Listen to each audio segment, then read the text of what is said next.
Este tema de la felicidad, pudiéramos decirlo, es un tema importante y es un tema espiritual, aunque tal vez pensemos que no lo es tan espiritual, ¿verdad? Pero basado en lo que estamos aprendiendo en esa plática, es un tema sumamente espiritual. Y es un área que todos a lo mejor sentimos que necesitamos mejorar en nuestra felicidad, en cómo estamos experimentando la vida. Especialmente, ¿verdad? Si consideramos el tiempo que hemos pasado, el tiempo de pandemia, muchas dificultades, pérdidas para muchos, y no solamente de cosas materiales, sino de seres queridos. Y necesitamos, ¿verdad?, reenfocarnos, necesitamos considerar este tema desde la perspectiva de Jesús. Y el tema es feliz porque sí. El pasaje que estamos utilizando como base es el pasaje que dijo Jesús: yo he venido para que tengan vida y para que la tengan en abundancia.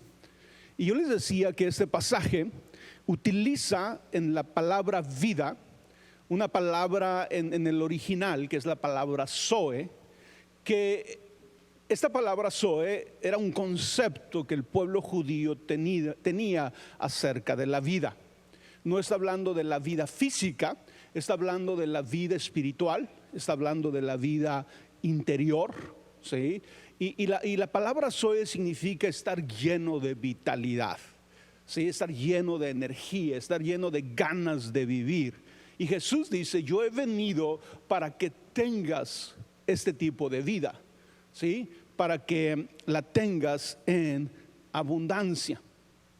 Quiere decir que este pasaje está muy relacionado con el concepto que nosotros tenemos de la felicidad. La felicidad es un concepto, una idea que nosotros tenemos donde queremos experimentar, ¿verdad?, cierta paz interior, queremos experimentar vitalidad, queremos experimentar energía en nuestra alma, en nuestro espíritu, en nuestros pensamientos, ¿verdad? Este anhelo de que las cosas estén bien. Quiere decir que nuestro concepto de felicidad se alinea, ¿verdad?, a este concepto judío de la vida zoe. La vida zoe también era la palabra para describir la vida de Dios, la vida espiritual. Y dijimos el domingo pasado que considerando lo que conocemos acerca de Jesús, lo que leemos de Jesús en los evangelios, podemos decir que la felicidad que Él nos propone se compone de la siguiente manera. Entonces quiere decir que Jesús, aunque Él no lo llamaba tal vez felicidad, lo llamaba zoe, lo llamaba vida, ¿sí? Él tenía este concepto de cómo tú y yo podemos vivir felizmente. Pero para Él esa vida se adquiría o llegabas a experimentar esa vida de la siguiente manera. Número uno, viviendo, amando a Dios y a nuestro prójimo. Una y otra vez le preguntaron a Jesús, ¿verdad?, ¿cuál es el secreto para vivir nuestra mejor vida aquí en la tierra? ¿Qué es lo que tenemos que hacer para vivir la mejor versión de nuestra vida aquí en la tierra? Y Jesús, sin titubear ninguna de esas veces, dijo: tienes que empezar, tienes que vivir amando a Dios y amando a tu prójimo como a ti mismo. Si no lo haces, si no amas a Dios, si no amas a tu prójimo, no vas a poder accesar esta vida que yo te prometo. Es vivir también en comunión con Jesús. Una y otra vez Jesús insistió que si tú y yo queremos vivir felizmente, tenemos que estar en comunión con Él, tenemos que estar cerca de Él. Jesús dijo: aquellos que se acercan a mí, aquellos que vienen a mí, dentro de ellos va a haber ríos, va a haber fuentes, dice Jesús, de agua viva. Y qué manera, ¿verdad?, poética podemos decir de describir la felicidad, ¿verdad? Si yo te digo, ¿verdad?, Jesús prometió que dentro de tu alma, dentro de tu interior, van a brotar ríos de agua viva. Va a ser una fuente de agua viva. Ninguno de nosotros concluimos: qué mala onda. Eso no lo quiero. No, ¿verdad? Las mismas palabras de Jesús nos dejan ver, ¿verdad?, que está hablando de algo bueno, de algo positivo, efectivo, de algo que nos va a ayudar a vivir de la mejor manera. Pero Jesús fue muy claro. Él dijo, para que esto esté en ti, para que ríos de agua viva, para que una fuente de agua viva esté en ti, necesitas acercarte a mí. Tienes que venir a mí.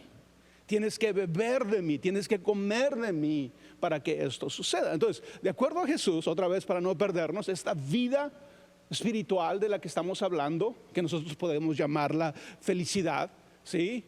Empieza cuando amamos a Dios y amamos a nuestro prójimo. Se sostiene cuando vivimos en comunión con Jesús, ¿sí?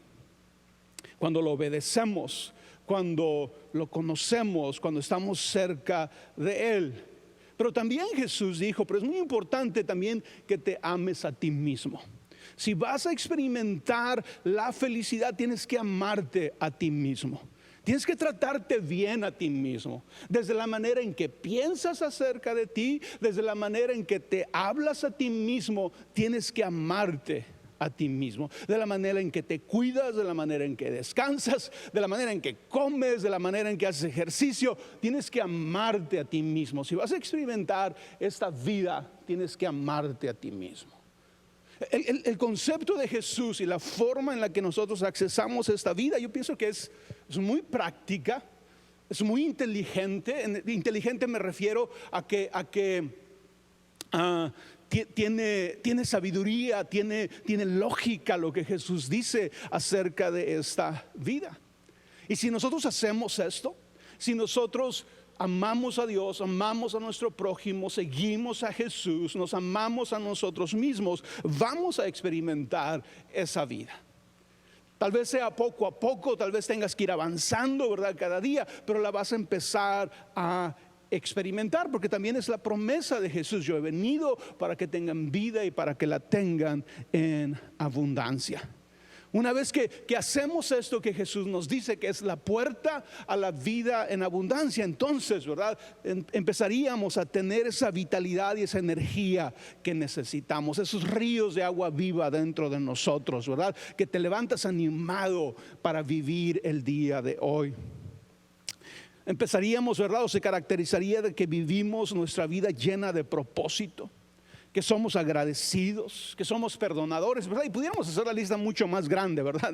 No la voy a hacer el día de hoy, pero hablaríamos de que vamos a experimentar esa vida de la cual Jesús nos habla. Y todo se conecta, ¿verdad? Porque si tú amas a Dios y amas a tu prójimo y te amas a ti mismo, probablemente vas a ser una persona más agradecida, probablemente vas a ser una persona perdonadora, probablemente vas a ser una persona más positiva, vas a ser una persona más amable. Si amas a Dios, si amas a tu prójimo, si te amas a ti mismo, si sigues el ejemplo de Jesús, esas cosas van a suceder de manera natural. Y hablábamos, ¿verdad?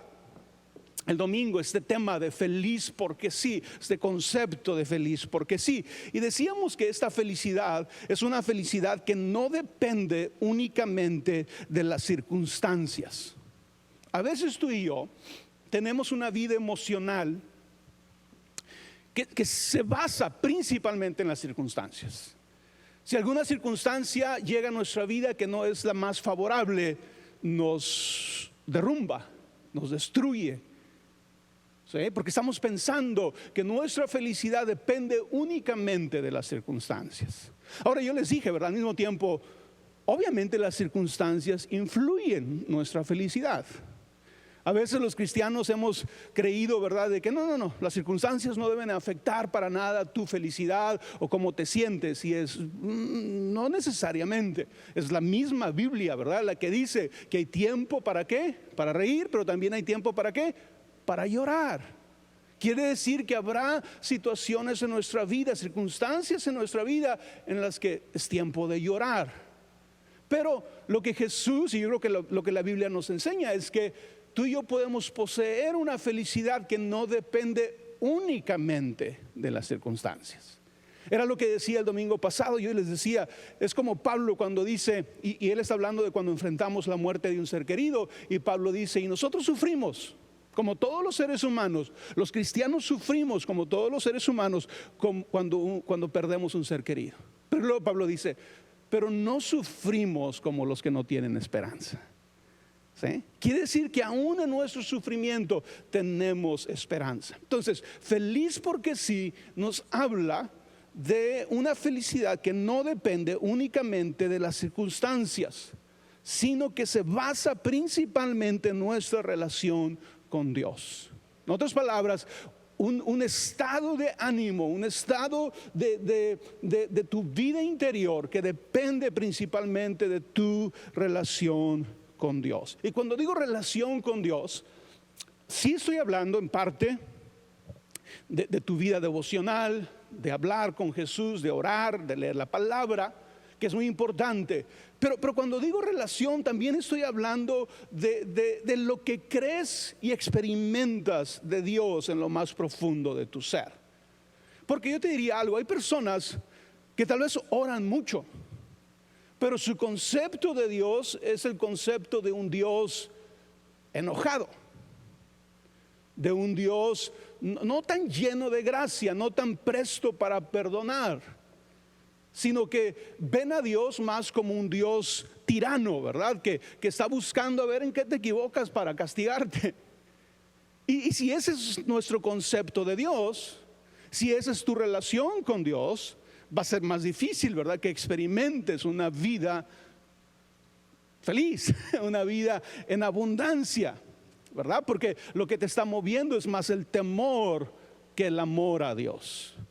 Entonces, cuando hablo de relación con Dios, tiene que ver también con lo que realmente crees y experimentas acerca de Dios en lo más profundo de tu ser. Y yo creo que los cristianos, por muchas razones, hemos cargado, ¿verdad?, con tantas ideas equivocadas acerca de Dios. Y uno muy sencillo y que la Biblia hace mención de eso, ¿verdad?, es cuando tú y yo crecemos. Y crecemos en nuestra fe también, creyendo que es Dios el que trae a nuestra vida todo aquello malo que nos suceda. Si algo malo nos sucede, es que Dios me trajo esto, es que Dios me mandó esto. A veces nos ponemos muy espiritual y decimos, es que Dios me mandó esta prueba, es que Dios me está probando, ¿verdad? Y yo entiendo de dónde sacamos este lenguaje, encontramos ese lenguaje en la Biblia, en las historias de la Biblia, pero también encontramos pasajes y sobre todo palabras de Jesús que se oponen a ese concepto. ¿Sí? En una ocasión, ¿verdad?, Jesús va con sus discípulos y está un hombre ciego que está pidiendo a Jesús, ¿verdad?, que lo sane. Y los discípulos, teniendo esta manera de pensar, le dicen a Jesús, Jesús, este hombre, ¿por qué está ciego? ¿Quién pecó? ¿Él o sus padres? O sea, si está ciego, le ha de haber llegado porque Dios lo castigó porque pecó. Y Jesús dijo, no pecó él, ni pecaron sus padres. No se trata de eso, esa no es la razón por la que esta persona está ciega. ¿Sí? Entonces, en otra ocasión habla Jesús de unos hombres que estaban cerca de una torre que se cae y los mata. Y era el mismo concepto, ¿verdad? Les pasó eso porque algo estaban haciendo mal y Dios causó esto sobre ellos. Y dice Jesús, no, es que no es así, no necesariamente es así. A veces suceden cosas simplemente porque vivimos en este mundo. Y no es una consecuencia de tu pecado, no es una consecuencia del pecado de tus padres, no sucede porque nos van a suceder. Porque si te pones a pensar, al final, si no tenemos la perspectiva correcta, la vida de todos nosotros va a terminar en una mala nota. ¿Por qué? Porque todos nos vamos a morir. Algunos de alguna enfermedad, algunos de algún accidente. Pero al final, ¿verdad?, si tenemos esa perspectiva, quiere decir que en todos, al final, lo negativo gana, lo malo gana. ¿Sí? Cuando decimos, no, es que esa no es la manera exacta de ver las cosas. ¿Sí? Entonces, la felicidad que tú y yo tenemos también requiere que tengamos el concepto correcto de Dios. Y tal vez a ti te parece, Roberto, no es muy difícil eso, no es muy difícil tener el concepto correcto de Dios. No, si escuchamos a Jesús. ¿Sí? Porque Jesús hizo la declaración más sencilla, pero más profunda, ¿verdad? Y era, el que me ha visto a mí, ha visto al Padre. ¿Quieres saber cómo es Dios? Veme a mí. ¿Sí? Queremos saber cómo es Dios. Veamos a Jesús. ¿Sí? Y a veces, ¿verdad? Por ejemplo, Jesús dice, yo no he venido para condenar al mundo. Pero ese es el Hijo. Dios a lo mejor sí, Él sí quiere condenarnos. No. Jesús es la imagen de Dios. Es la esencia de Dios. Quiere decir que si Jesús no quiere condenar a los seres humanos, el Padre tampoco quiere condenar a los seres humanos. Si el Hijo quiere salvar a los seres humanos, el Padre quiere salvar a los seres humanos. Entonces, tampoco debemos de preocuparnos demasiado, ¿verdad? ¿Cómo voy a saber si tengo el concepto correcto de Dios? Velo a través de Jesús. Pon tus ojos en Jesús. ¿Cómo Jesús trata a los pecadores? Ese es el trato de Dios para los pecadores. ¿Cómo Dios trata a los hijos arrepentidos? Puedes pensar en la parábola del hijo pródigo. Como Jesús dijo, como Jesús lo enseñó en su historia. ¿Sí? Entonces, nuestro concepto de Dios es muy importante, ¿verdad? En esta idea de ser felices, porque sí, porque esta felicidad se va a basar principalmente en tu relación con Dios.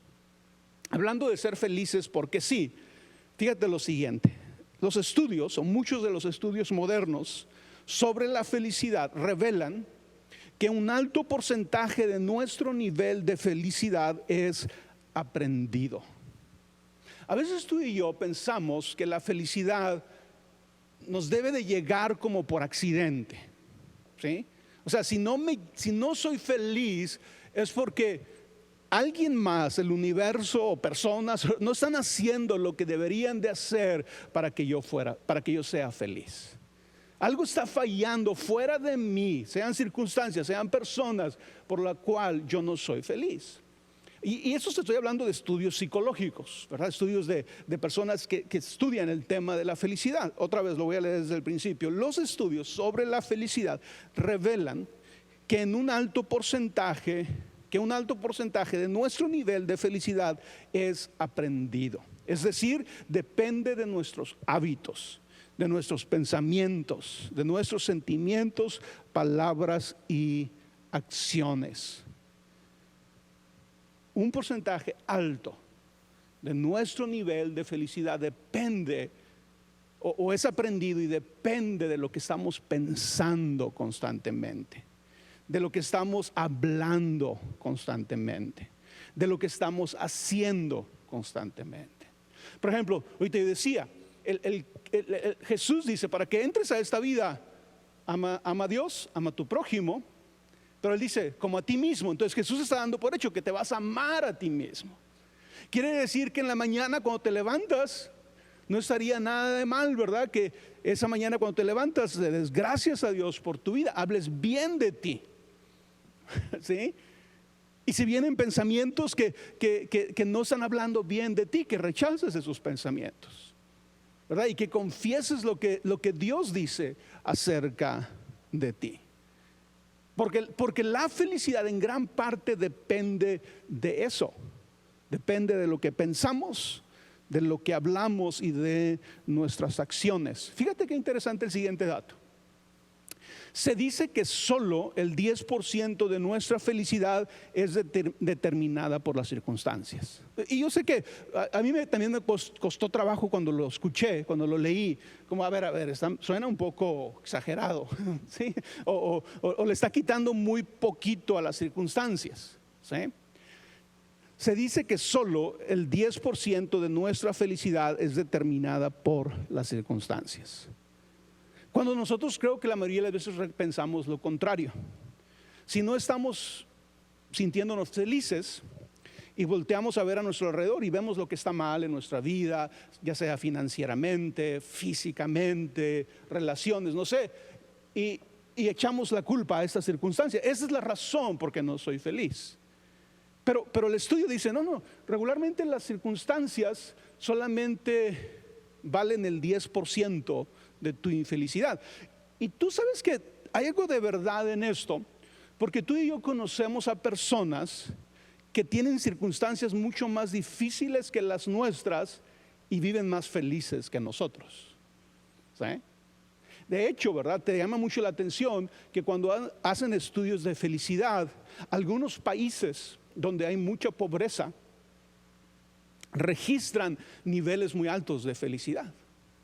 Y uno se pregunta, ¿cómo es posible, verdad? O sea, ¿cómo es posible que sean pobres y registren niveles altos de felicidad?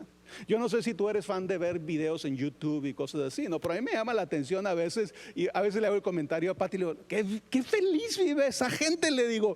Y son personas que tú dijeras, si yo viviera en esa condición, yo no sé cómo yo estaría, ¿verdad? Porque le hemos dado tanto peso a las circunstancias. Ahora, no me malentiendas, ni quiero minimizar circunstancias difíciles. A veces sí enfrentamos circunstancias muy difíciles, ¿verdad? Que vienen y nos afectan y nos mueven el tapete, como decimos, ¿verdad? En nuestra vida. Y no estoy hablando de eso, ni quiero minimizar si estás enfrentando una circunstancia realmente difícil en tu vida.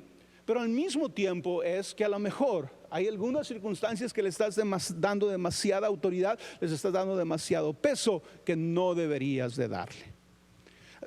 En este estudio, de hecho, me llamó la atención y comparaban dos extremos, dos cosas que le sucede a muy pocas personas en el mundo. Número uno es sacarte la lotería y la otra es, negativo, la otra es quedar cuadripléjico. Cualquiera de los dos, estas cosas tan extremas, tú y yo diríamos, eso te va a determinar tu nivel de felicidad para el resto de tu vida. Son cosas tan extremas que tú dirías, esto tendría que ser la circunstancia que viene y ya da un punto final a tu felicidad. Asumimos que la persona que se sacó la lotería va a ser feliz el resto de su vida, porque wow, ya tiene todo lo que quería tener materialmente. Y aquella persona que quedó cuadriplégica, quedó paralítica, va a ser infeliz el resto de su vida, porque imagínate, ya no se puede mover. Y los estudios dicen que ambos, el que se saca la lotería como el que queda cuadripléjico, regresan después de unos meses, después de un tiempo, regresan a su nivel habitual de felicidad. Wow, y dices tú, no puede ser. Ahora, no es exacto, ¿verdad? No es que eso suceda en todas las personas, pero hay una, no sé si llamarlo promedio, pero hay una tendencia cuando se estudian esos casos que muestran que eso es verdad. Y creo que es mucho más fácil para nosotros entenderlo desde la perspectiva del que se saca la lotería, ¿verdad? Regularmente, ¿qué escuchamos de las personas que sacan la lotería? ¿Verdad? Se sacan millones de dólares y luego después, 2, 3 años después, escuchamos las noticias de cómo les fue. Y regularmente, ¿verdad? No estoy diciendo que a nadie le vaya bien. Regularmente son historias trágicas de lo que les pasó, ¿verdad? Y eso tiene que ver, ¿verdad?, con esta idea de que mi felicidad depende solo de las circunstancias. No, las circunstancias obviamente son importantes. Si hay circunstancias que queremos mejorar, sientes que te están afectando, sientes que te están robando la paz, te están robando la felicidad. No te estoy diciendo que te conformes y que no trates de cambiarlas. No, hay que cambiarlas. Hay que mejorar, hay que salir de donde estamos. Pero no cometamos el error de creer que esa sola circunstancia es lo único que necesitamos para ser feliz. Porque realmente, ¿verdad?, lo que estamos viendo en esta plática es que lo que necesitamos es tener una comunión, una cercanía con Dios. ¿Sí? Dije, no, eso no lo he leído, déjense lo leo. Las personas felices tienen hábitos, pensamientos, sentimientos, palabras y acciones que se alinean con Cristo, con amar a Dios, a nuestro prójimo y a nosotros mismos. Es básicamente lo que he estado diciendo desde el principio, pero de esta manera lo vemos de una manera más clara. Las personas felices tienen hábitos, pensamientos, sentimientos, palabras y acciones que se alinean con Cristo, con amar a Dios, a nuestro prójimo y a nosotros mismos. Entonces, para ser felices necesitamos desarrollar hábitos que se alineen con Cristo, que se alineen con amar a Dios, a nuestro prójimo y a nosotros mismos. Entonces quiere decir que aquí es bueno hacer un inventario de nuestra vida. Y si tú dices, ¿sabes qué? Yo tengo estos hábitos, yo tengo estas maneras de pensar, yo tengo estas maneras de hablar que no se alinean con Cristo, que no se alinean con la idea de amar a Dios, de amar a mi prójimo, de amarme a mí mismo. Tienes que desechar esos hábitos. ¿verdad? Porque alguien pudiera justificar tan fácilmente, ¿verdad? Regularmente nosotros decimos, para las personas malhumoradas, ¿qué decimos? Es de carácter fuerte, ¿verdad? Y más como defensa, ¿verdad? No, es que yo soy de carácter fuerte. Y a lo mejor es la pregunta correcta. Oye, ¿crees que ese carácter que tú lo llamas fuerte se alinea con Cristo? ¿Se parece al carácter de Cristo? ¿Se alinea con el concepto de amar a Dios y de amar a tu prójimo? ¿Se alinea con el concepto de amarte a ti mismo? Y a lo mejor dices, ¿sabes qué? No se alinea, ¿verdad? No se alinea. Porque ninguna de las personas cerca de mí se están viniendo y me están diciendo que sienten que los amo. No, regularmente están preocupados si estoy enojado con ellos. Quiere decir que no se está alineando, ¿verdad? A este concepto. Entonces tenemos que darnos cuenta si eso es lo que está pasando en nuestras vidas. Entonces el alinear nuestros hábitos, nuestros pensamientos, nuestras acciones con Cristo, con amar a Dios, a nuestro prójimo y a nosotros mismos, requiere dedicación. Va a ser un proceso, ¿verdad? No lo podemos decidir hoy y ya pensar que ya lo hicimos o ya mañana ya lo completamos. Será un proceso que requerirá tiempo.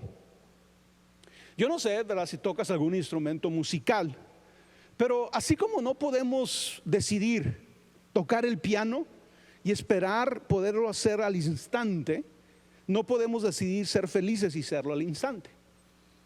¿Sí? Todos sabemos de manera intuitiva que si tú vas a aprender a tocar un instrumento musical, vas a tener que aprender. Sé que me estoy repitiendo. Vas a tener que tomar clases. Vas a tener que practicar. Vas a tener que ser constante. ¿Sí? Nadie dice, voy a aprender a tocar el piano y mañana te levantas tocando el piano. Pero la felicidad sí la manejamos así. Digo, no que se cumpla, ¿verdad? Pero así la deseamos. Quiero ser feliz. Y lo que estamos pensando es, mañana me quiero levantar feliz. No sé qué va a pasar, ¿verdad? Pero porque quiero ser feliz, o tal vez porque oré que quiero ser feliz, mañana me voy a levantar feliz. Y llega mañana y no te levantas feliz. ¿Por qué? Porque lo estamos malentendiendo. Al igual que aprender a tocar un instrumento, el ser feliz es algo que podemos aprender. Esa es la frase que les leí acerca de los estudios que hablan de que gran parte de nuestro nivel de felicidad es aprendido. Tiene que ver con lo que pensamos, con nuestros hábitos, con lo que hacemos todos los días. Si queremos tocar el piano, ¿verdad?, necesitamos entrar en un proceso de aprendizaje. De la misma manera, si queremos ser feliz, necesitamos entrar en un proceso de aprendizaje. Fíjate lo que dice este doctor que habla que estudia la felicidad. Dice, basados en la plasticidad del cerebro, la felicidad es una habilidad como aprender a tocar un instrumento musical.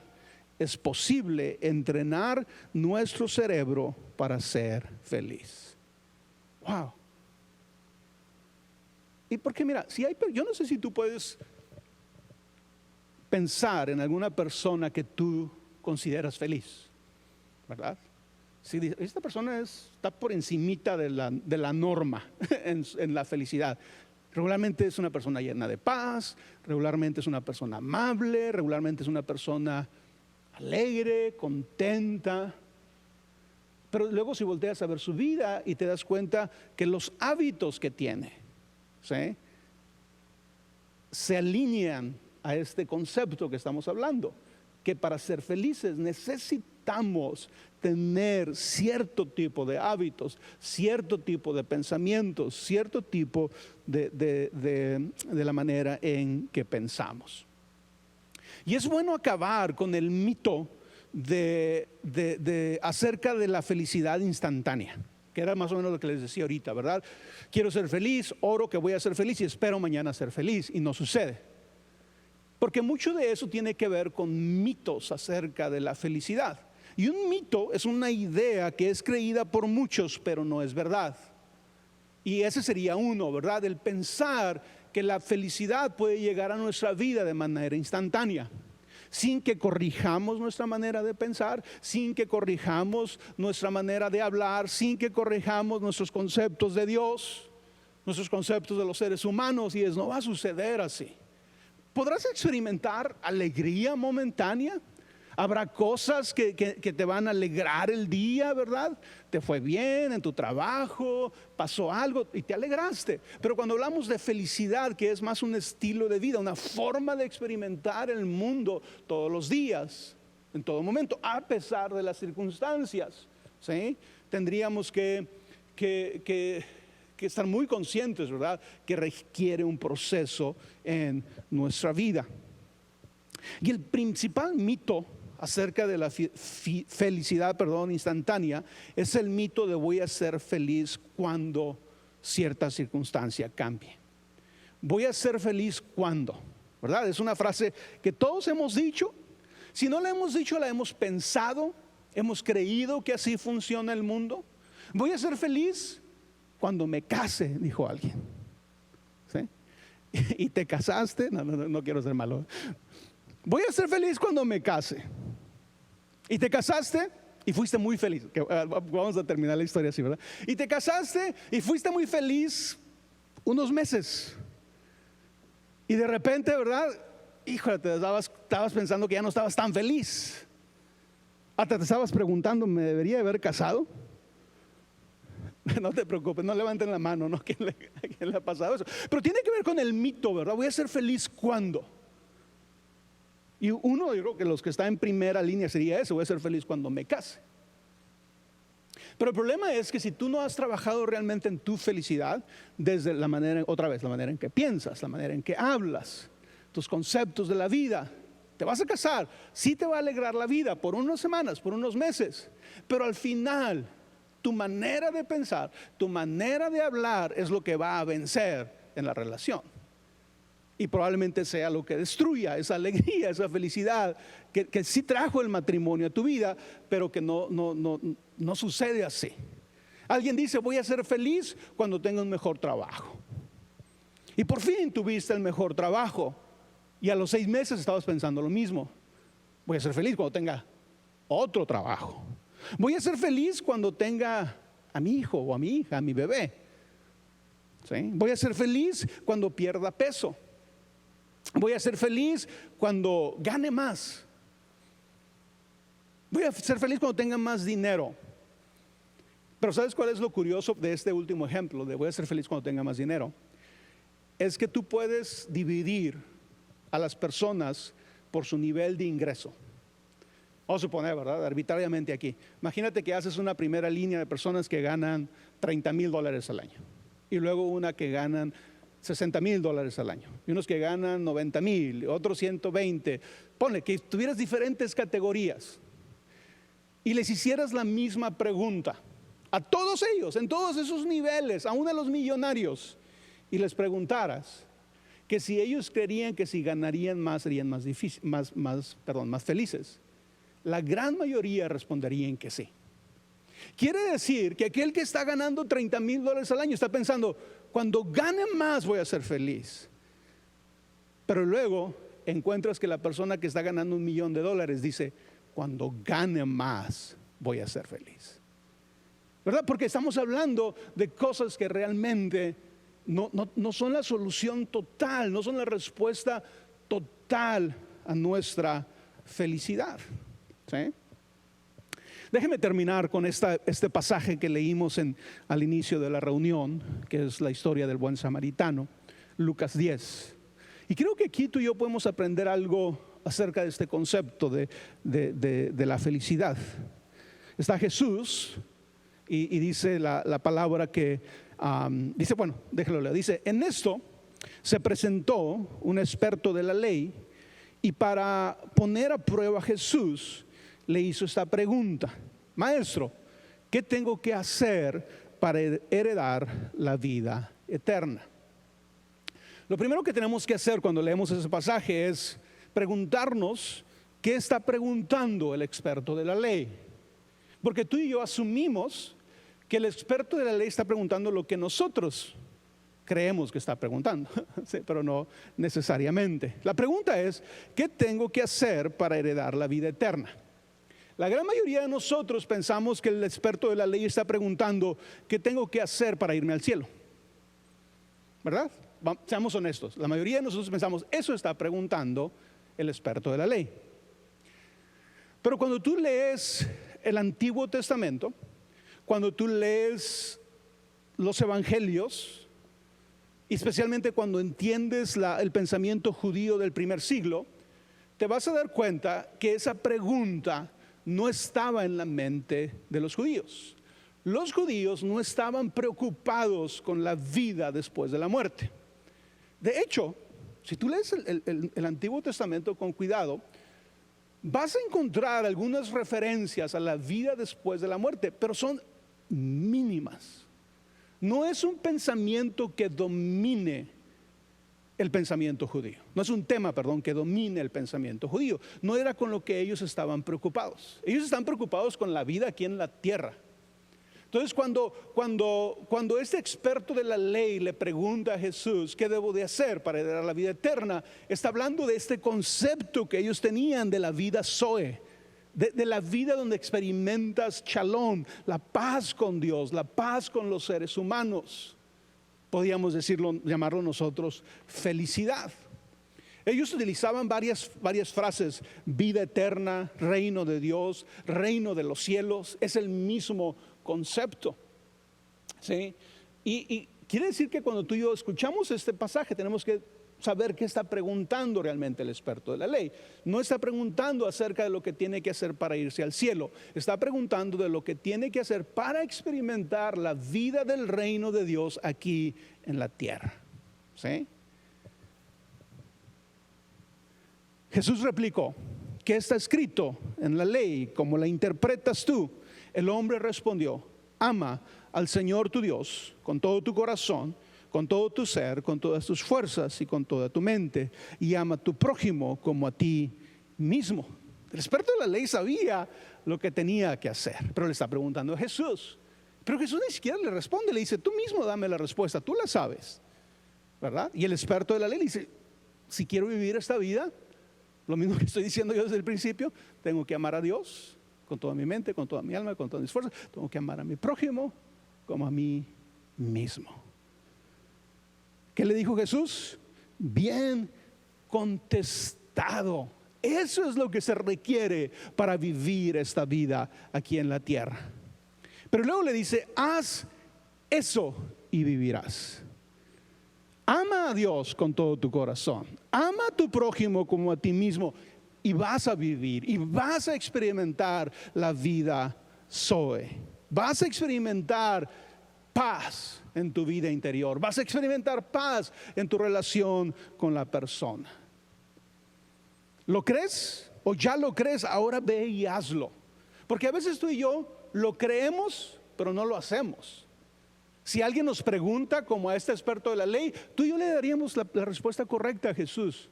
Si Jesús te dijera, a ver, ven para acá, ¿qué crees tú que es lo más importante en esta vida? ¿Qué crees tú que es lo que tienes que hacer para ser verdaderamente feliz? Creo que la gran mayoría de nosotros nos sacaríamos 10 en esa pregunta. Señor, yo creo que debo de amar a Dios con todo mi corazón, con toda mi alma, con toda mi mente. Tengo que amar a mi prójimo, tengo que amarme a mí mismo. Muy bien. Qué bueno que lo crees, pero creerlo no es suficiente. Básicamente Jesús le está diciendo, ya lo crees, ahora ve y hazlo.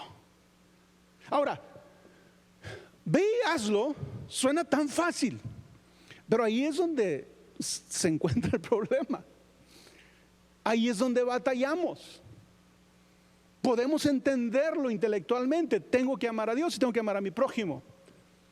Pero si somos honestos, no solamente no amamos a nuestro prójimo, en ocasiones ni siquiera amamos a Dios. Nos cuesta trabajo amar a Dios. No recuerdo el nombre de esta santa, por decirlo así, ¿verdad? Porque por la tradición católica, que escribió, ¿verdad? No te quiero, Señor. Ni siquiera quiero quererte, pero quisiera quererte. A veces estamos tan lejos de realmente amar a Dios como Él merece que lo amemos, ¿verdad? Entonces ahí empieza el problema. No es que no lo entendamos, es ponerlo en práctica. Jesús dice, ya lo crees, ahora ve y hazlo. ¿Crees que debes de amar a tu prójimo? Ahora ve y hazlo. Señor, pero qué difícil amar a mi prójimo. Y era básicamente lo que este experto de la ley le va a decir. Ese es el reto que el experto de la ley le presenta a Jesús. Le dice, ¿y quién es mi prójimo? Como decir, Señor, ok, entiendo que debo amar a mi prójimo, pero me imagino que hay algunos que estoy justificado si no los amo, ¿verdad? Aquellos que me caen mal, aquellos que no son como yo, aquellos que no cumplen con ciertos requisitos que yo pienso que son importantes. ¿Quién es mi prójimo? Jesús respondió, bajaba un hombre de Jerusalén a Jericó y cayó en manos de unos ladrones. Le quitaron la ropa, lo golpearon y se fueron dejándolo medio muerto. Después se acercaron un sacerdote, o pasaron un sacerdote y un levita, quienes al verlo se desviaron y siguieron de largo. Pero un samaritano, viéndolo, se compadeció de él, le curó las heridas, lo llevó a un alojamiento y lo cuidó. Al día siguiente sacó 2 monedas de plata y se las dio al dueño del alojamiento. Cuídemelo, le dijo, y lo que gaste usted de más se lo pagaré cuando yo vuelva. Luego Jesús dice, ¿cuál de estos 3 piensas que demostró ser el prójimo del que cayó en manos de los ladrones? El que se compadeció de él, contestó el experto de la ley. Anda entonces y haz tú lo mismo, concluyó Jesús. La primera parte era, ¿ya lo crees? ¿Crees que debes de amar a Dios? ¿Crees que debes de amar a tu prójimo para ser feliz? Ve y hazlo. Pero luego podríamos poner un punto más. ¿Ya lo entiendes de manera práctica? Entonces hazlo. Porque a veces tú y yo no actuamos en nuestro amor a nuestro prójimo porque ignoramos cómo hacemos o fingimos ignorancia de cómo podemos demostrar que amamos a nuestro prójimo. ¿Sí? Tal vez tú vas manejando en tu carro, ¿verdad? Y llegas a una esquina y volteas a ver a una persona que está pidiendo ayuda. Y tu decisión en ese momento es, ¿qué hago? ¿Amo a esa persona o rechazo a esta persona? Lo primero que hacemos, ¿verdad? Y es como el paso natural de muchos de nosotros es que si le doy algo lo va a usar en drogas, lo va a usar en alcohol, ¿para qué le voy a dar? ¿Verdad? Pero si nos ponemos a pensar un poco más, ¿alguna vez has preguntado, ¿verdad? Dentro de esa misma pregunta de que si va a usarlo para drogas o alcohol, ¿te has preguntado si tiene hambre? ¿Te has preguntado si ya comió? No estoy diciendo que justifiques, ¿verdad?, lo que está haciendo. Digo, tampoco sabemos su historia para juzgarlo o para juzgarla, pero ¿te has preguntado la pregunta correcta? No siempre, porque siempre nos tenemos que hacer la pregunta incorrecta, porque siempre tenemos que preguntarnos si lo va a usar para algo malo. ¿Por qué nunca nuestra primera inclinación es preguntarnos o preocuparnos que tal vez no ha comido? Porque también comen esas personas, ¿no? Tal vez no tanto como deben, pero también comen, ¿verdad? Y tiene que ver con eso, ¿verdad? De una manera práctica voy a demostrar que amo a mi prójimo. ¿Sí? ¿Ya lo entiendes de manera práctica? Entonces hazlo. No te pongas tantas barreras, no utilices tus prejuicios para no amar a tu prójimo. Ama a tu prójimo. Y el ejemplo de Jesús, ¿verdad? Es un ejemplo, si nos podemos poner de pie. El ejemplo de Jesús es un ejemplo radical. Es un ejemplo que llegó al corazón de los judíos cuando les dice, ni un sacerdote ni un levita pudieron ayudar a este hombre, pero un samaritano fue el que lo ayudó, fue el que se compadeció de él.